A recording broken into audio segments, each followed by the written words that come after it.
BBC বাংলার অধিবেশন প্রবাহতে আপনাদের স্বাগত। আজ আপনাদের সাথে লন্ডন স্টুডিও থেকে আছি মানসী বড়ুয়া, আর ঢাকায় আমার সাথে থাকছেন আকবর হোসেন।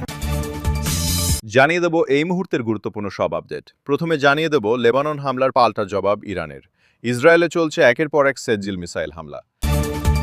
এদিকে অনির্দিষ্টকালের জন্য হরমুজ প্রণালী বন্ধ ঘোষণা ইরানের। বিশ্ববাজারে জ্বালানি তেলের দাম প্রতি ব্যারেল $100 উপরে বেড়েছে। সবশেষ জানিয়ে দিব মোস্তফা খামেনির স্পষ্ট বার্তা, হয় জিতব না হয় শেষ হব। ইরান কখনো পরাজয়ের কাছে হার মানবে না। এতক্ষণ শুনছিলেন শিরোনাম, এবারে বিস্তারিত। তবে তার আগে অনুরোধ থাকবে এই ভিডিওতে একটি লাইক কমেন্ট করে জানিয়ে দিন কোথায় থেকে এই ভিডিওটি দেখছেন এবং শুনছেন। নৈতিক আলোচনায় ব্যর্থতার পর এবার হরমুজ প্রণালীতে কঠোর সামরিক অবস্থানের পরিকল্পনা নিয়েছে মার্কিন যুক্তরাষ্ট্র। ইরানের সমুদ্র সীমায় রীতিমতো লকডাউন ঘোষণা করেছে মার্কিন বাহিনী।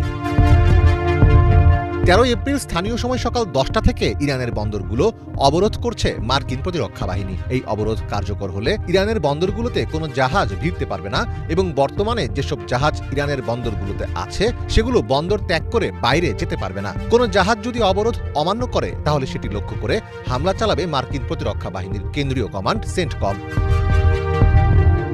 সেন্টকমের পক্ষ থেকে জানানো হয়েছে, ইরানের উপকূলীয় এলাকায় প্রবেশকারী সব দেশের জাহাজের ওপর এই অবরোধ নিরপেক্ষভাবে কার্যকর করা হবে। তবে যেসব জাহাজ হরমুজ প্রণালী দিয়ে ইরান ব্যতীত অন্য কোনো দেশের বন্দরের উদ্দেশ্যে যাওয়া আসা করছে সেসব জাহাজের চলাচলের স্বাধীনতায় সেন্টকম কোনো বাধা দেবে না।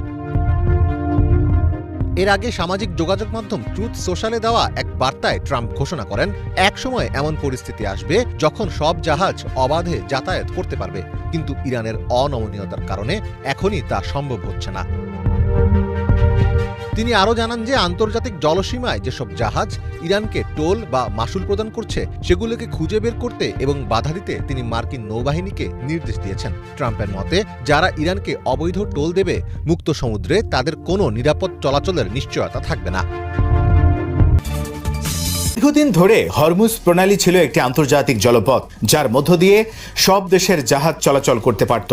কিন্তু চলতি বছর মার্কিন যুক্তরাষ্ট্র এবং ইসরায়েল ইরানের বিরুদ্ধে যে যৌথ সামরিক অভিযান শুরু করে তার পাল্টা পদক্ষেপ হিসেবে ইরান এই প্রণালীতে এক ধরনের সামরিক অবরোধ আরোপ করে। বিশ্বে জ্বালানি তেল ও তরলীকৃত প্রাকৃতিক গ্যাস বা এলএনজি সরবরাহের প্রায় 1/5 এই প্রণালী দিয়ে পরিবাহিত হয়। অদূর ভবিষ্যতে এই সরবরাহ রুটের কোনো বিকল্প নেই। বিশ্লেষকরা মনে করেন, হরমুজ প্রণালীর উপর ইরানের এই নিয়ন্ত্রণ যদি মাস বা বছরব্যাপী স্থায়ী হয় তবে এটি মার্কিন যুক্তরাষ্ট্রের স্বার্থের পরিপন্থী এক নতুন বিশ্ব ব্যবস্থা গড়ে তুলবে। অনেক বিশ্লেষক মনে করেন, হরমুজ প্রণালীতে ইরানের এই নিয়ন্ত্রণ সাময়িক।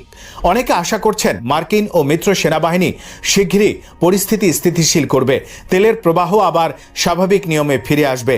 কিন্তু এই প্রত্যাশা মোটেও বাস্তবসম্মত নয়। ধরে নেওয়া হয় যে প্রণালীটি নিয়ন্ত্রণ করতে হলে ইরানকে সামরিক উপস্থিতি বা সেনা পাঠিয়ে বন্ধ করতে হবে। কিন্তু আমরা ইতিমধ্যে দেখেছি এই প্রণালী সামরিকভাবে বন্ধ না করেও নিয়ন্ত্রণ করা যায়।